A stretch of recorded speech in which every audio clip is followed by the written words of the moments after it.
जब हनुमान से हारे शनि। शनि के नाम से ही हर व्यक्ति डरने लगता है। शनि की दशा एक बार शुरू हो जाए तो 7.5 साल बाद ही पीछा छोड़ती है। लेकिन हनुमान भक्तों को शनि से डरने की तनिक भी जरूरत नहीं। शनि ने हनुमान को भी डराना चाहा, लेकिन मुंह की खानी पड़ी। आइए जाने कैसे। महान पराक्रमी हनुमान अमर हैं। पवन पुत्र हनुमान रघुकुल के कुमारों के कहने से प्रतिदिन अपनी आत्मकथा का कोई भाग सुनाया करते थे। उन्होंने कहा कि मैं एक बार संध्या समय अपने आराध्य श्री राम का स्मरण करने लगा तो उसी समय ग्रहों में पाप ग्रह मंद गति सूर्य पुत्र शनि देव पधारे। वह अत्यंत कृष्ण वर्ण के भीषण आकार थे। वह अपना सिर प्रायः झुकाए रखते हैं। जिस पर अपनी दृष्टि डालते हैं वह अवश्य नष्ट हो जाता है। शनिदेव हनुमान के बाहुबल और पराक्रम को नहीं जानते थे। हनुमान ने उन्हें लंका में दशग्रीव के बंधन से मुक्त किया था। वह हनुमान जी से विनयपूर्वक किंतु कर्कश स्वर में बोले, हनुमान जी, मैं आपको सावधान करने आया हूँ। त्रेता की बात दूसरी थी, अब कलयुग प्रारंभ हो गया है। भगवान वासुदेव ने जिस क्षण अपनी अवतार लीला का समापन किया उसी क्षण से पृथ्वी पर कली का प्रभुत्व हो गया। ये कलियुग है। इस युग में आपका शरीर दुर्बल और मेरा बहुत बलिष्ठ हो गया है।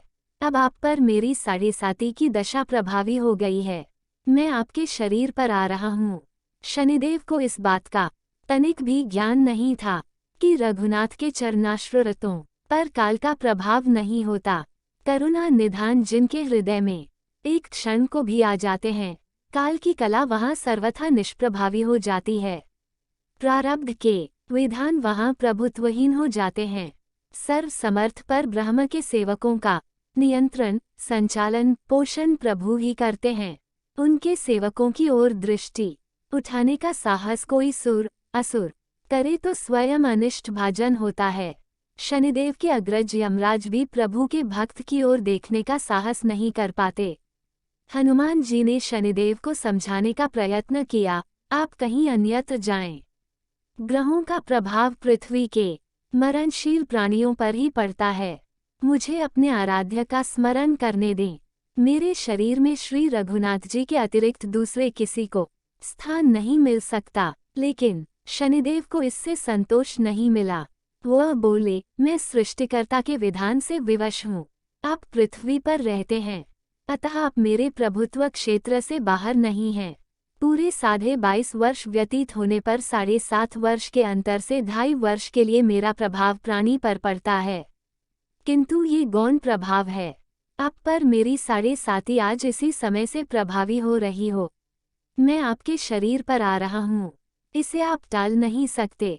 फिर हनुमान जी कहते हैं, जब आपको आना ही है तो आइए, अच्छा होता कि आप मुझ वृद्ध को छोड़ ही देते। फिर शनिदेव कहते हैं, कलयुग में पृथ्वी पर देवता या उपदेवता किसी को नहीं रहना चाहिए। सबको अपना आवास सूक्ष्म लोकों में रखना चाहिए। जो पृथ्वी पर रहेगा वो कलयुग के प्रभाव में रहेगा और उसे मेरी पीड़ा भोगनी पड़ेगी। और ग्रहों में मुझे अपने अग्रज यम का कार्य मिला है।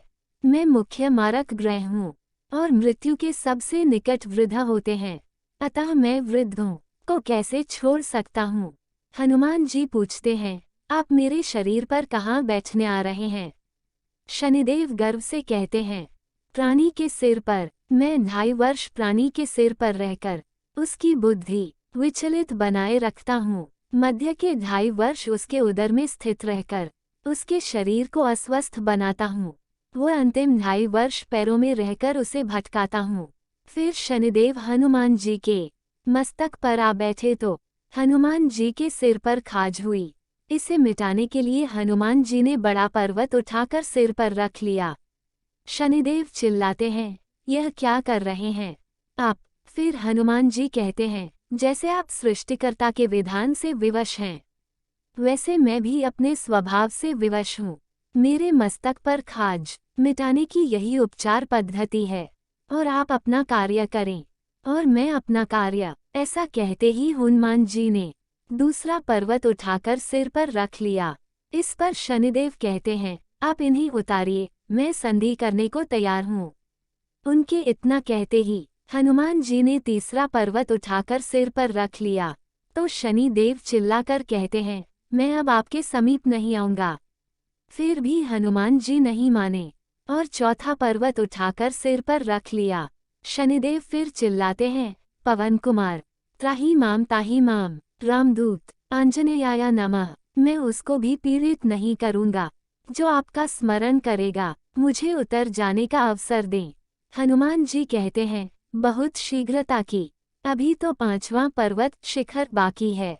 और इतने में ही शनि मेरे पैरों में गिर गए और कहा, मैं सदैव आपको दिए वचनों को स्मरण रखूंगा।